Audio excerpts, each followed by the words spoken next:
York, not another podcast about book publishing, hosted by William May, in which the author finds himself embroiled in a podcast about book publishing.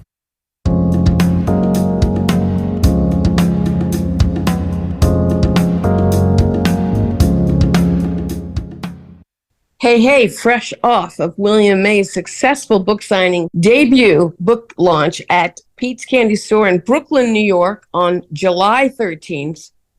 Fantastic event. We have a new one coming up, another event in Tallahassee, Florida at the Midtown Reader. We're really excited because William May will be reading portions from his debut book, Blaze Without Burning, on Finishing Line Press, September 10th at Midtown Readers in Tallahassee, Florida. So, hi, how are you doing, Denise? I'm good. I'm in Tucson, Arizona. Yeah, no, I know you, and you just bought your first piano. Yes, I'm so excited. Yeah, thanks for mentioning that. You've been playing piano professionally since forever, and you now actually own a physical piano? Real piano, yes. Yeah, it was a big moment for me. It's awesome. Thanks. No, so, and I know Maggie, you just got back. I know our listeners can't see you, but you're glowing from your vacation. So it seems like it must have worked. Yeah, I worked pretty hard swimming in the pool and reading, and I actually it's pretty cool that I received your book today. It just arrived, so pretty excited to kind of finally holding it in my hands because I've missed the the book launch in New York. But we're having a pretty cool episode today. So what it is, what it would be all about? Yeah, Can you share? So as Denise mentioned, we're getting ready for an event next month in Tallahassee at the Midtown Reader. So today we're very lucky on this episode, which we've decided to call Tallahassee Literati. We're going to be talking with the communications manager from the bookstore Midtown Reader, Caylee Wilson. We had a really wonderful little conversation just a few minutes ago, and she's a really exciting person, a lot of energy, and it sounds like it's a bookstore that's trying not just to be a bookstore, but to be a community hub and a center for literary life in, a small city in Florida. And so it's really exciting to be able to go to a place like that and feel like you're becoming part of that community. So I think with that, rather than me talking with Caylee, why don't you just enjoy the rest of this conversation? Okay, so one of the, important institutions in my life has always been bookstores. I grew up in New York, and there were a lot of, when I was younger, there were a lot more independent bookstores than there are now, even in New York City. And, I still go, there's still a little bookstore around the corner from where I grew up that's like one of the last man standing. I mean, like literally there was a Barnes & Noble across the street from my house that's been gone for 15 years. So, it's a real pleasure for me as a person, a book person, to be able to go and, see different bookstores. As a writer, I'm beginning this journey of trying to get my book out there, and I'm really, really lucky to find that there's a lot of really independent, wonderful communities that are built around bookstores here in Florida. And today we have the fortune of being joined by Caylee Wilson, who's here from the Midtown Reader in Tallahassee, and I'm very lucky to be able to say that I'm going to be having an event there in September. And I think we were saying the event's going to start at 6:30, but we're asking people to come around 6 so we can, meet everybody, have everybody, take a look around and, check out the bookstore if they haven't been there. Though I gather that from everybody I've spoken to who I know who's involved in Tallahassee, I say Midtown Reader, and they're like, oh my God, that's such a great place. So I'm curious. Really to hear. I know you're not just a bookstore employee at Midtown Reader. You actually are from that area. To some extent. I'm not from Tallahassee. I moved here for school. Mm-hmm. Okay. Yeah. No, I knew you went to FSU. Mm-hmm. Mm-hmm. So you've lived there for a while, I'm guessing. Yes. And what is it about Tallahassee? I know you first moved there for school. Yes. But like, what kept you there? What is it about that community that you really? The best way that I put it is that it's a little big town. You don't know everybody, but you do know everyone to an extent within the communities that you are. So in the literary communities, like I talk to all sorts of authors all the time, and they become like your family. We're very family oriented. We're very community oriented here. And coming from Tampa area, where it's like bigger city, and my partner's from Miami, and he's like giant city. It slowed us down a little bit, without having to really like stop. And I think that Tallahassee is a great place in the sense of it's still city life without being as busy. Yeah, no, I get what as I said, I'm from New York, so I sort of had like that experience of like growing up with it blown out to the most extreme that it could be. So I understand what you're talking about, having that chance to take a breath. And I'm sure that in terms of like the life for reading and for being in the literary world, that's got to be a real boon. Yes, it is. It's huge, especially with the universities here. It's a different world than I was used to. So I agree. Yeah. Yeah, no. And what is, I'm curious to hear about like your experience being involved in that literary community, because it sounds like it is a really important community in a certain way that is very close knit, and not just like, we have a few writers who live in the area. No. I'll start with, Midtown Reader was founded in the way of like being more than just a bookstore. We really wanted to be a place where people could connect together, have conversations, and build community. Our motto is kind of read, think, and share together. So Tallahassee is very unique, where we have a lot of different sectors, from, being the capital to also hosting the two universities here.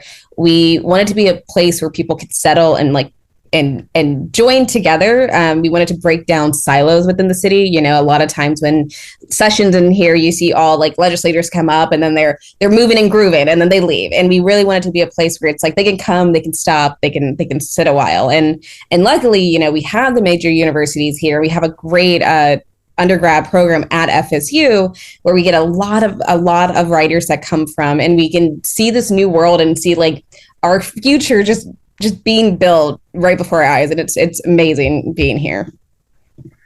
I know FSU is a school that really does invest in the arts. I was just actually last night at an event talking to someone I know here in Florida whose son is a jazz drummer. And FSU is one of the schools that's on the top of his list because they have a real jazz program. Yeah. And so, it's got, I went to graduate school in Greensboro, North Carolina. And UNCG has a sort of similar, it's a smallish kind of, it's not really, like Tallahassee is probably more of a city than Greensboro, but it's that thing of like, it's an institution that is invested in the arts really makes that difference, I think, for a community. Mm-hmm. And I'm sort of wondering, how long has Midtown Reader been in the community there? So we were founded in 2016. Was when we opened up in October, November of 2016. So we are entering our 9th year now. And we have gone a very long way. We are in the middle of an expansion. We are so gratefully blessed to be in the middle of expansion. So we are about to double our inventory and our space in the store, which is very, very huge. So when you come, you'll be like, it won't be done yet, but you'll be able to see the work that's happening. That's awesome. That must be really exciting and a little bit daunting at the same time. But it's amazing to me to hear that, especially in the last 10 years, essentially, a bookstore has been able to do well enough to like expand in that way, because we do hear a lot about how like literacy is dying, people don't read anymore, and it sounds to me like that's not been your experience. We definitely have gotten feedback like that. COVID was rough during that time. We opened our speed reader, which we did hand-to-hand delivery. We did very private shopping browsers. We worked with a local author, and he made sure that he only sent his books through us, and that really helped us during that time. So it was very hard, and we are slowly coming out of it. And still, in this day and age, we do have the Amazons and the big box realtors that are going to always be our direct competition. So we've really leaned into creating the environment. You're not going to get this personal one-on-one connection through Amazon. You're not. You're going to come here. You're going to meet with these people, and they're going to curate a shopping experience that's based for you. So that's really what we have pride ourselves on. And I know also that like you guys try to make your store a place, like a destination, in ways that go beyond just having books. I know you have the Piebrary, which I was curious to ask you about. Yeah, yeah. The Piebrary, their in-store cafe. We opened it, what, 2 years? About to go on 3 years now. We always had kind of like a little. We had a coffee shop before that. We had a cupcake shop before that in this building. So we always, wanted to make sure we had some food, sort of food environment. But we sat down and we were kind of like, hey, what's the next thing we can do? And the Piebrary was born. And so essentially we serve coffee and we serve locally baked pie by the slice, and they kind of rotate. So I think like right now we have turtle, cookie butter, and apple pie. And we worked with a local baker who's in Tallahassee. So that was great to get more of the community involvement there. But essentially we wanted to give a place where people could sit, read a book, study, meet with friends.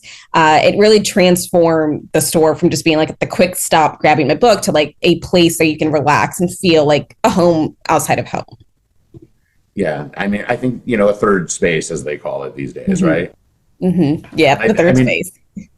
I know that, like, for me, when I was a kid, when I was younger, like, I remember even when I was in high school, like, if I had like a few hours between classes or something, going to a bookstore and just browsing was a comforting, way to just spend a little bit of time, and it's fortunate that we still have places like that, I think, in our communities.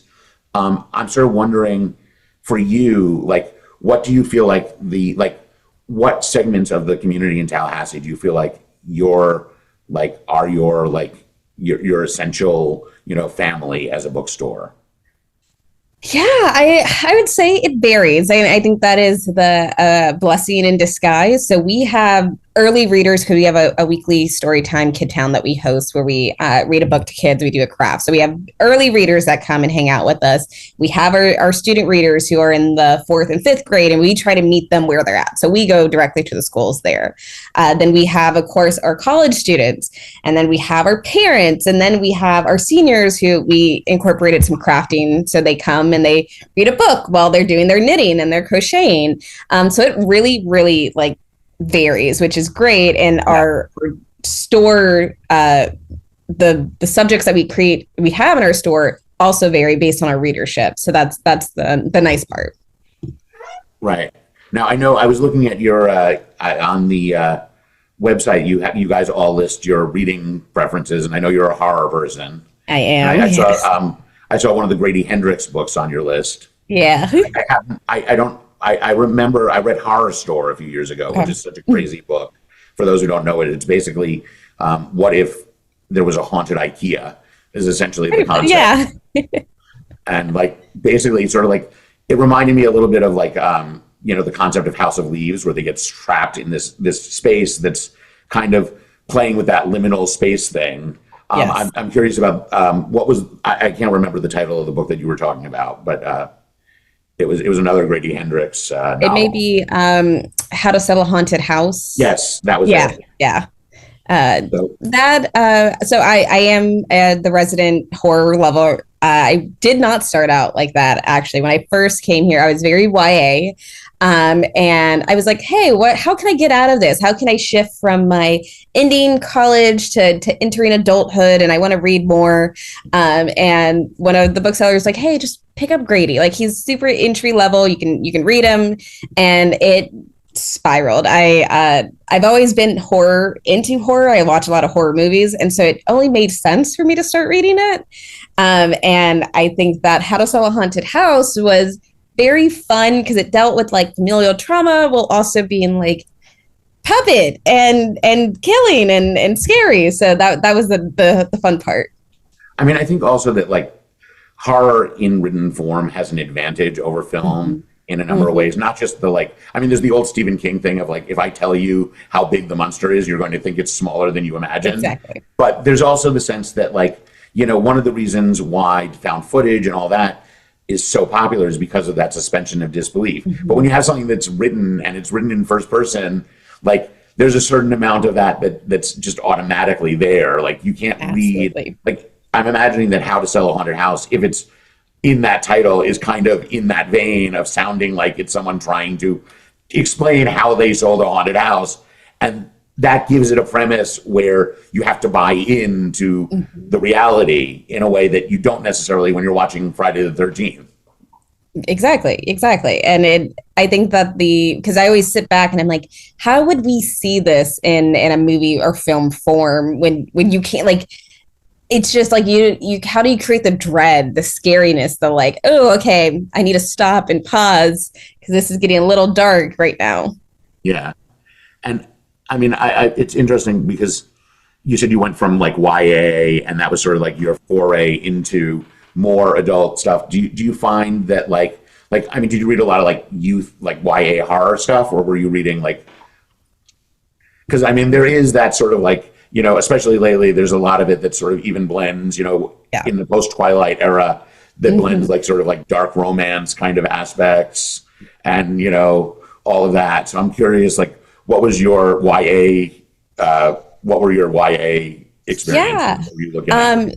So I would say, like, right now we are in the romance, the fantasy romance boom. I was a part of the Twilight boom, the Divergence, the Hunger Games, the dystopian novel. That was what I was growing up with at the time. So I read a lot of John Green, of course, because that was what you would read during that time.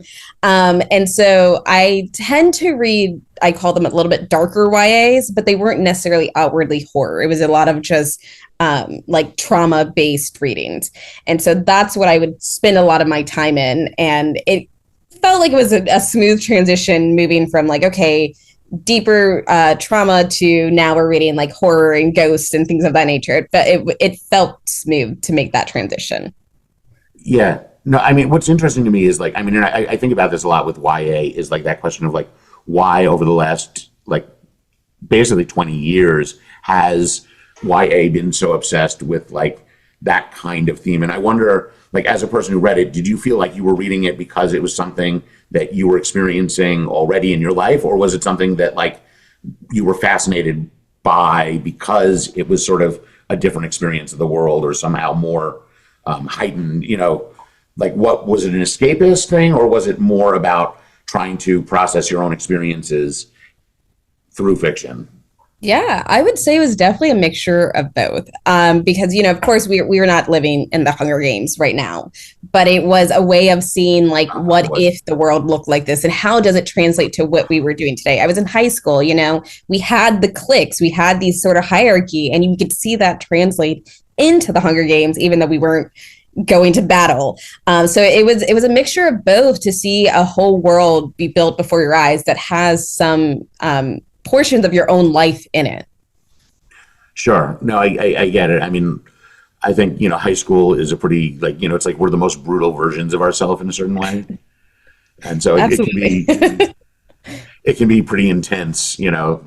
And I mean, I think we all go through that period of feeling, you know, awkward and sort of like shunted from the world in a certain sense. Mm-hmm. So, I mean, that to me is like an interesting place to sort of like, and you know, especially when you're talking about someone who like, do you think that informed your desire to be part of building community in the way you have been, or? Yeah, I will. The best way that I can explain it is, you know, when I was growing up, I come from military background, so I'm used to the movie and all that whatnot. I didn't go to my local indie bookstore when I was young. It was very like the books that I was reading were the books that were provided in schools to us during this time. And so when I learned that local indie bookstores was a thing, it was like eye-opening. This is something different. This is something new. And being able to come into a space where I can talk to a child one day and talk to a senior citizen the next day, it felt like, you know, this is where I'm supposed to be. I want to build a community where we're all reading all different types of things, but we have a shared love for reading. So, right. Yeah, no, that makes sense to me. That, you know, because I mean, reading is in some ways like one of the most human things we can do, mm-hmm. you know, mm-hmm. and it's also something that like allows us to connect in a very direct, personal way, even with people from 500, 1,000 years ago, in a way that like we can't in any other medium. Like, I mean, an archaeologist can find the remnants of someone's life and they're still kind of guessing at the internal experience, the reality of that person. Whereas, I can pick up a diary, and even if it's not entirely true, I sort of know who Samuel Pepys is. You know what I mean? Mm-hmm. Like, there's a passage in his diary where he talks about the fire of London, and you know what he was doing? He was burying a giant wheel of Parmesan.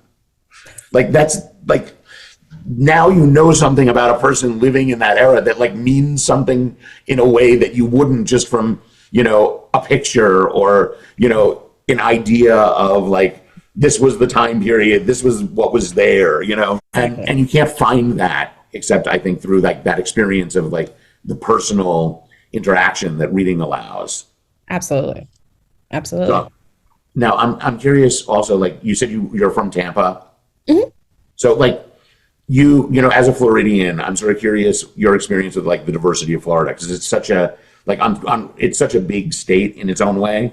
Absolutely. And so I'm curious your experience moving from Tampa to Tallahassee. Was there a culture shock there? Was it like, no, I'm still in Florida? No, definitely the way that I put it, and as I mentioned, my partner's from Miami. We get seasons here. We didn't get seasons back home. Like when it gets cold here, it's cold, and I was not prepared for that. We just had snow in January, and we were like, "This is in Florida." So it was a huge culture shock for me because of I think how slowed it started. I was used to just the go mentality, and luckily, FSU is a great blending pot. So it was like, I got to meet with other people who were also from Tampa and Jax and things of that nature. But it was definitely an adjustment moving here, and then you just kind of learn like everyone's slightly like nicer than what you're used to. Everyone's slightly, you know these people, where I think that back home it's kind of like I'm never going to see this person again. I grew up in New York, and I went to graduate school in North Carolina, and I had this cultural shock that was, I think, I realized at a certain point that like in New York, it's such a dense community that being polite is kind of like letting other people exist privately in their own bubble. Whereas like in the South, in particular, in like a lot of the towns in the South, and Greensboro, it kind of has that feel.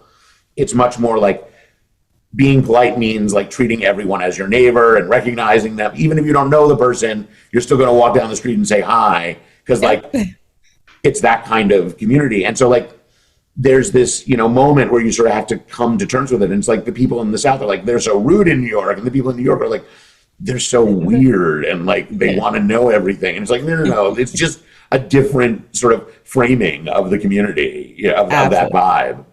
Hey guys, real quick, talking about community, I wanted a couple things. Caylee, can you share with everybody what your title is at the bookstore? Yeah, I'm the communications director. Cool. And that means basically you communicate. If you were a book, you'd be talking, sort of. Basically, I make sure everyone knows what's going on with Midtown Reader and the Piebrary. That's great. And I was going to also ask, who are some of your big partners in the area? Like who do you want to give kudos to, and who do you want to share with us? So hopefully people from from your partners, will come and will speak on the 10th of September. Yeah. So we have a lot of partners. I would say we partner with Leon County Schools. We partner with the library systems here, FSU FAMU. Our community partner right now is the Community Foundation of North Florida. They're helping us with our community physical sponsorship right now. So they're good. Word of South is another one. They do a literary festival that we partner with them in. COCA. We have a ton of community partners, and we also factor in all of our authors, our readers, everyone that like plays a part into helping Midtown Reader be who they are and like becoming a part of their lives. We strive to keep everyone in the reading community together because it like really helps the Tallahassee living community as a whole. That's great. And it also kind of promotes reading itself. And I loved when you were talking to Will about the genres, because I don't know if people specifically, some people say, oh, I don't like to read, or I can't get into reading. And maybe they just haven't found the right genre yet. Because I loved your explanation from to horror. Mm-hmm. It's interesting. I thought you brought up some great points. And I'm really thrilled that you were able to talk today with us. And Will, is there anything else you'd like to say? I know we're getting to the end here. But first of all, I do want to say thank you, Caylee. It's been really a pleasure. Thank you. I'm excited to come visit Tallahassee and see you. Now, let me ask you, just as a person who's coming to visit Tallahassee, any recommendations for where I should go? Okay, well, of course, you're going to have to come by and stop at the Piebrary. Of course, without Obviously. a doubt. My wife, Melissa, she, we were in Savannah a few weeks ago, and she literally looked up and she was like, there's a store called The Proper Pie Company. We have to go there. We're definitely getting pie. I'm sure of that. Good. As long as you're going to get pie. If you're wanting to stay within Midtown range area, Leon's is a great little brunch lunch spot that you could stop by. That's a good spot. And then if you're looking for dinner, I recommend Masa is right across the street from Leon's. Sushi, if you're into sushi and all that vibe sort of thing. I mean, I get the feeling that there's a lot going on in Tallahassee. Yes, there is a lot all the time. But I just want to say it was awesome, and we're so excited about September 10th. 6:30, but get there at 6 because it's going to be really crowded. It's going to be a wonderful event. We so appreciate the support, with William and Blaze Without Burning. He's going to be reading from his book, Blaze Without Burning. We haven't mentioned that yet. So his debut book, and your support is crucial, amazing, fantastic. And I was just, as a small final thing, I was just going to mention, I've had a little bit of, as I've been going around, I've run into a few people here and there. Every person I have mentioned your bookstore to, who's from that area, is always just lights up. And, I know that that's not the experience that every bookstore imparts. So I know that I'm sure that as the community manager, you have a huge part to play in that. So that's for sure. And before we say, au revoir for the moment, Maggie Dimitrova over there in Portugal, right? She's the one who actually reached out to you the first time. She's the one who found the connection between, Williams' Blaze Without Burning and Midtown Reader. Maggie, where are you? You. I'm here and I'm just listening. I just came back from my kind of vacation and I'm slowly getting back into my groove, but I'm really happy. Sadly I can't join, and hopefully maybe next year I could visit, but extremely grateful for your support and for agreeing to host William and have him in your beautiful space. I just wanted to mention one thing for people who are curious, where can they find you? Maybe share your website, and I know that you have already shared William's event on your Facebook and on your website, so just you can share that before we kind of close. You can find us at midtownreader.com, and then we're at Midtown Reader on both Facebook and Instagram, so definitely follow us. Thank you so much. Fantastic. Thanks, everybody. Thank you. I hope you guys have a great rest of your day. And you too. And it was a real pleasure. You too. Thank you. ARG, Not Another Podcast About Book Publishing, is produced by Denise Marsa, Maggie Dimitrova, and William May.